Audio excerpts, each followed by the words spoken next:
Hey guys, what's up? It's JR Cuber, and in this video we have another unboxing from thecubicle.com. In here should be the new Aosu WRM, so let's go ahead and open it up and check it out.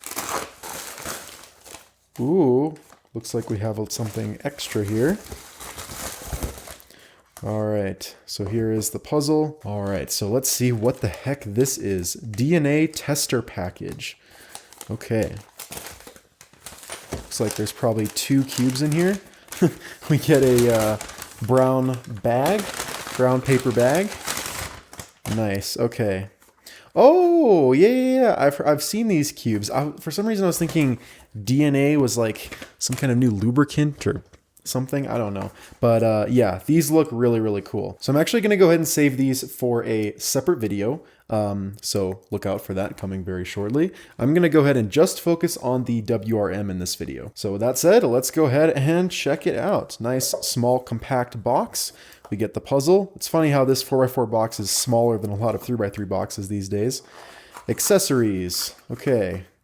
Looks like pretty standard stuff. We get a little screwdriver, some spare magnets. All right, so this is the latest flagship 4x4 from MoYu.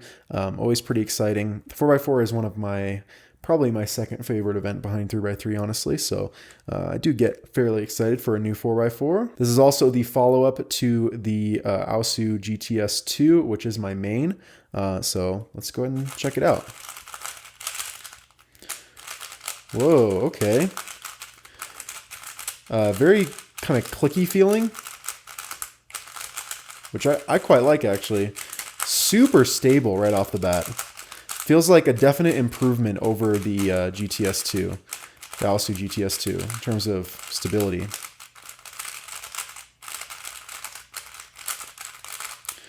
Wow, this is awesome. This is great. What the heck? I was not expecting it to be this good, quite honestly. It feels quite a bit smaller. Let's go ahead and compare it. This is my main Aosu GTS2. Yeah, kind of a similar sound. This definitely feels a little more crunchy, but yeah, a solid like 2 millimeters smaller or so. They've also changed the sticker shades. So it looks like everything's the same except for a bit of a darker green. That's honestly all fine with me. I've always found the stickerless green and yellows to be a little too similar for my taste, so I don't mind that at all. It definitely feels like totally bone dry, so I'm gonna have to set it up a bit, lubricate it. But in terms of out of the box, I think my only complaints is it might be a little too stable. It feels like it might be a bit tight right now. I'm getting a little catches here and there. Maybe not quite as fluid as this puzzle, but definitely faster and smoother, it feels.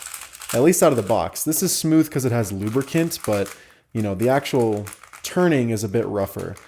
This one also has very, very strong inner magnets, and the inner layers are still a bit slower than the outers.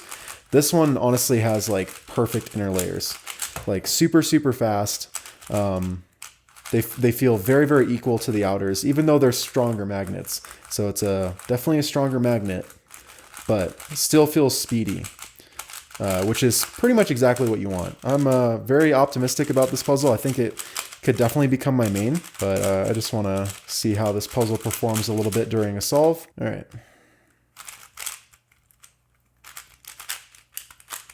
Ooh, a little bit of catching there.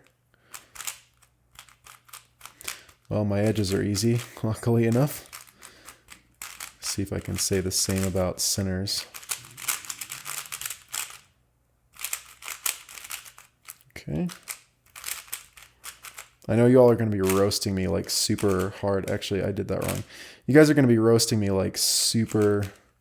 What am I even doing? I totally like threw off my flow of doing edges. But yeah, I know you guys are going to be roasting me for my 4x4 abilities, which are awful. But it's just kind of how life goes, you know? I've never been good at 4x4, so I knew this was coming.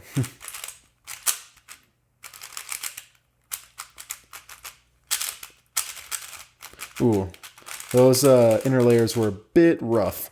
Okay, so just initial impressions after one solve with no setup. It does feel a bit rough. It's Not like the turning is rough, but it is a little catchy. So like I said, we'll see how it is. I probably need to loosen it a bit, add some lubricant to slow it down a little bit, and that's probably when it'll be a solid comparison to this puzzle. This one definitely feels like a more harder plastic. This one feels a bit softer. Overall though, initial impressions are quite optimistic, I'd say.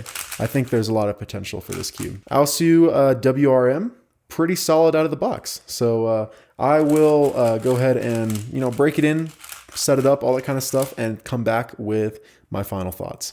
So I've been solving with this puzzle quite a bit recently, and it has definitely improved with a bit of setup. Honestly, it was already pretty good out of the box, so all I did was use a decent amount of Mystic on the pieces and broke it in a whole bunch.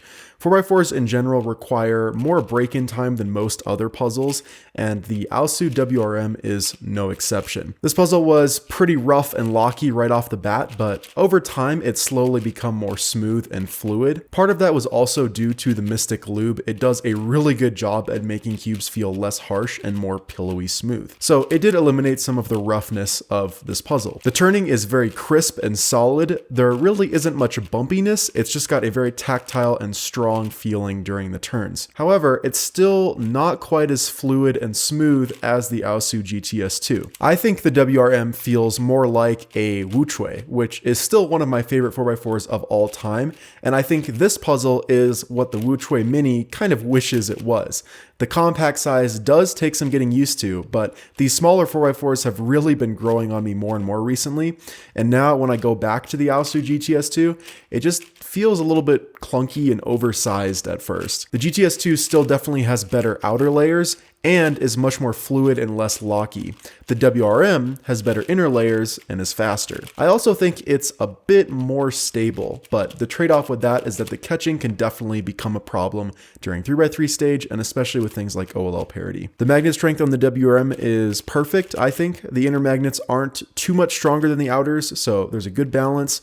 Corner cutting is really nothing special and a bit subpar compared to the GTS2, but not that it really makes that much of a difference. Locking is really the main problem with the WRM, and it's definitely possible that with more break-in time, this will slowly go away. I remember that I really didn't like the GTS2 at the beginning, but it really grew on me over time as it continued to get better with more break-in, so I think that could definitely be the case here. I already like the WRM quite a bit though, so I imagine it'll only get better. I've actually already broken almost all of my 4x4 PBs with this cube, so I'm pretty sure it'll become my main. The relationship between this cube and the Aosu GTS2 seems very similar to the 3x3s of the same line. The GTS3 and WRM 3x3s are both really great puzzles, but are quite different from each other, even though they were supposed to be very similar. And I think that's basically the same here. The GTS2 and the WRM 4x4s are both great, but very different from each other. So for a quick recommendation, I would say obviously go for the WRM if you like smaller and faster puzzles, but if you would prefer a smoother, more fluid puzzle, go for the GTS2. Either way, both of these puzzles require a decent amount of break-in time, but they're both pretty great in the end. If you guys would like to check out the MoYu Aosu WRM 4x4, the link will of course be in the description. Thanks of course to the Cubicle for sending me this cube for free to review and for sponsoring the video. If you guys like this video, make sure to hit that like button, turn on notifications, and subscribe if you haven't already. Thanks for watching guys, bye.